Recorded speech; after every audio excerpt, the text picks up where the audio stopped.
দীর্ঘ ২৪ বছর ধরে পরিচয়হীনতার ভার বয়ে বেড়াচ্ছেন মোহাম্মদ নাহিদ ইসলাম নামের এক যুবক। কখনো একা, কখনো মাকে সঙ্গে নিয়ে সমাজপতি, জনপ্রতিনিধি থেকে শুরু করে স্থানীয় গণ্যমান্য ব্যক্তিদের দ্বারে দ্বারে ঘুরছেন তিনি। ঘুমিয়ে আছে শিশুর পিতা, সব শিশুরই অন্তরে। এই কথাটা আমরা সব সময় বয়ে পড়ে আসছি এবং এটা কিন্তু আমরা বিশ্বাস করি যে সব সন্তান আমরা যারা আছি সকলেই কিন্তু তার বাবাকে অসম্ভব ভালোবাসি এবং সবাই বাসে। তো সেই জন্মদাতা পিতা যদি তার সন্তানকে অস্বীকার করে, বিষয়টা কতটা মর্মান্তিক। একজন সন্তান যার সব থেকে বড় পরিচয় হচ্ছে পিতৃ পরিচয়, যে পরিচয়টি ছাড়া সে সামাজিকভাবে না পায় কোনো সম্মান এবং না পায় কোনো সুযোগ সুবিধা। ঠিক এমন একটি ঘটনা আমরা জানবো সোহেল মাহমুদ থেকে এবং আপনাদের সাথে রয়েছে আমি স্নিগ্ধা আখি। জি সোহেল মাহমুদ। ধন্যবাদ আখি আপনাকে, ধন্যবাদ নতুন সময় সকল দর্শককে যারা এই অনুষ্ঠান দেখছেন। আমরা আজকে যে খবরটির অনুসন্ধান জানাবো সেটি খুবই মর্মান্তিক একটি ঘটনা। কারণ একজন সন্তান যখন পিতৃ পরিচয় ছাড়া বেড়ে ওঠে তখন আমাদের যে সমাজ, এই সমাজ তাকে ভিন্ন চোখে দেখে এবং প্রতি পদে পদে তাকে হতে হয় বঞ্চিত এবং হতে হয় লাঞ্ছিত। এবং এই ঘটনাটি ঘটেছে পিরোজপুর জেলার নেছারাবাদ উপজেলার কামারকাঠি গ্রামের ২ নং ওয়ার্ডের বাসিন্দা নাহিদ ইসলাম নামের এক যুবকের সাথে। নাহিদ ইসলাম পিতৃ পরিচয়ের দাবিতে সমাজপ্রতিদের দ্বারে দ্বারে ঘুরছে। এমনকি সে যখন এই পিতৃ পরিচয়ের দাবিতে আইনের দ্বারস্থ হয়েছে, সেখান থেকেও তাকে ফিরিয়ে দেওয়া হয়েছে। এমন একটি মর্মান্তিক ঘটনার অনুসন্ধান জানাবো আজ।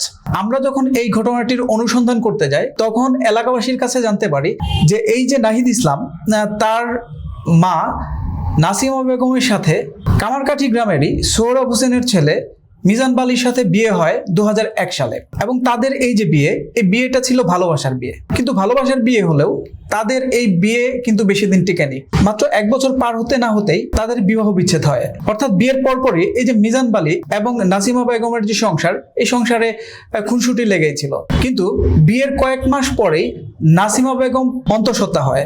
এ কারণে নাসিমা বেগম চাচ্ছিল যে কোনোভাবে এই সংসারটা যেন টিকে থাকে। কিন্তু মিজান বালির উদ্ধতপূর্ণ আচরণে শেষ পর্যন্ত সংসারটি টিকেনি। এবং যখন নাসিমা বেগম ৫ মাসের অন্তঃসত্ত্বা, তখন তাদের বিবাহ বিচ্ছেদ হয়। এবং মিজান বালি বিবাহ বিচ্ছেদের পরে সে গ্রাম ছেড়েই চলে যায়।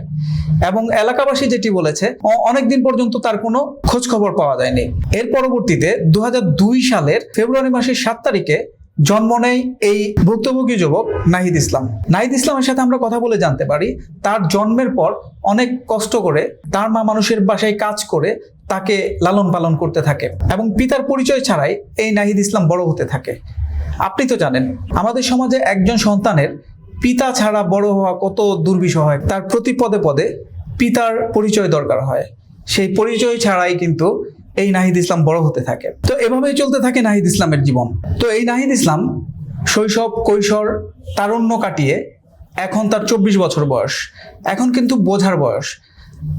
সে বাবা কি বোঝে, মা কি বোঝে, এমন অবস্থায় সে কিন্তু দেশের একজন পূর্ণাঙ্গ নাগরিক। এবং পূর্ণাঙ্গ নাগরিকের যে অধিকার, যে সুযোগ সুবিধা, এগুলো কিন্তু আমাদের সমাজে পেতে গেলে পিতার পরিচয় খুবই জরুরি। এবং এই পিতৃত্বের দাবিতেই সে যখন এই সমাজের বিভিন্ন মানুষের কাছে যায় তখন তারা কিন্তু আশ্বাস দেয় এবং তাকে কিন্তু তার জীবনের দুঃখের ঘটনা শুনে তাকে কিন্তু সর্বাত্মক সহযোগিতা করে। কিন্তু দুঃখজনক ঘটনা হলো যে এই যে নাহিদ ইসলাম তার মার কাছে বড় হলেও তার পিতা মিজান বালি এই ছেলেকে তার নিজের ছেলে বলে স্বীকারই করে না। এবং তার বাবা মার বিয়ে যারা দিয়েছিল তারা যখন মিজান বালির কাছে এই ছেলের পিতার পরিচয়ের দাবি জানায় তখন কিন্তু সে এই ছেলেকে অস্বীকার করে। আচ্ছা, এই যে আপনি বললেন যে নাহিদ ইসলাম তার বাবা তাকে অস্বীকার করে নাহিদ ইসলামকে, তো আপনার সাথে সরাসরি মিজান বালির সাথে কথা হয়েছে কিনা, উনি আপনাকে কি জানিয়েছে? হ্যাঁ, আমরা মিজান বালির সাথে কথা বলি এবং সে জানায় নাসিমা বেগমের সাথে তার যখন বিয়ে হয়, বিয়ের পরবর্তীতে মাত্র ৩ মাসের সংসার ছিল তার। এবং এই সময়ে নাসিমা বেগম অন্তঃসত্ত্বা ছিলেন না। এবং এই যে ছেলের পিতার দাবিতে তার কাছে আসছে, এই ছেলে তার না। তার দাবি এই ছেলে, এই যে নাসিমা বেগমের যে পরবর্তী বিয়ে হয় তার হতে পারে। এবং এই ছেলেকে সে তার নিজের ছেলে বলে স্বীকার করেনি এবং তার দাবি তাকে সমাজের চোখে হেয় প্রতিপন্ন করার জন্য এক শ্রেণীর লোক ষড়যন্ত্রমূলকভাবে এই ছেলেকে তার পিছনে লেলিয়ে দিয়েছে। আচ্ছা, এখানে দেখছি যে আমরা কথা দুই রকম হয়ে যাচ্ছে। প্রথমত হচ্ছে নাসিমা বেগম বলছে যে তার সংসার ছিল 1 বছর, এর মাঝে তিনি 5 মাসের অন্তঃসত্ত্বা ছিলেন যখন তার তালাক হয়। আর এই যে মিজান বালি, তিনি আপনাদেরকে জানিয়েছে যে উনি যখন তার স্ত্রীকে তালাক দিয়েছিলেন তখন তার বিয়ের বয়স ছিল 3 মাস এবং সে অন্তঃসত্ত্বা ছিলেন না।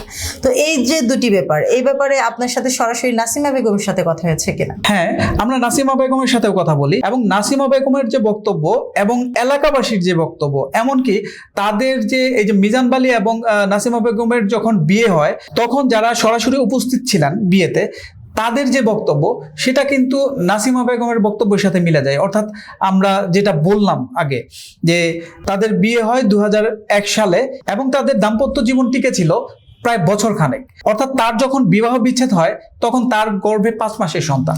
আচ্ছা, এই যে নাসিমা বেগম দাবি করছে যে তার গর্ভে 5 মাসের সন্তান ছিল, এটি কি প্রতিবেশী বা স্থানীয়রা এটি নিশ্চিত করেছে আপনাকে? হ্যাঁ, এলাকাবাসীর কথা তো আগেই বললাম যে এলাকাবাসী কিন্তু এই ঘটনাটা ওই এলাকার সবাই জানে। এমনকি কামারকাঠির ইউনিয়ন পরিষদের ওই স্থানীয় মেম্বার লিটন আমাদেরকে যেটি জানিয়েছেন সেটি হলো এই ঘটনাটি কিন্তু সবাই জানে এবং মিজান বালি এবং নাসিমা বেগমের যে দাম্পত্য জীবন সেটি কিন্তু 1 বছর ছিল, এটিও সে জানিয়েছে। এবং ওই সময় যে নাসিমা বেগম 5 মাসের অন্তঃসত্ত্বা ছিলেন এটিও কিন্তু সবাই জানে এবং সেও জানিয়েছে।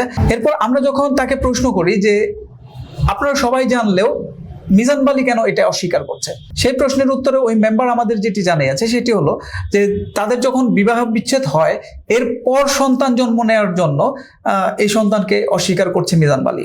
তো এই যে সার্বিক বিষয় যে তার মিজান বালি তার সন্তানকে অস্বীকার করছে, নাসিমা বেগম দাবি করছে যে না এটা তার সন্তান, যে এই সার্বিক বিষয় নিয়ে এই ঘটনায় আইনগত কোনো ব্যবস্থা নিতে গিয়েছিল কিনা বা কোনো ব্যবস্থা নিয়েছে কিনা? এত কিছুর পর এই যে 24 বছর বয়সী যুবক নাহিদ ইসলাম, সে সমাজপতিদের দ্বারে দ্বারে ঘুরেও যখন তার পিতার পরিচয় পাচ্ছিল না, তখন সর্বশেষ উপায় হিসেবে তার মাকে সাথে নিয়ে নেসারাবাদ থানায় যায় অভিযোগ করার জন্য তার বাবার বিরুদ্ধে।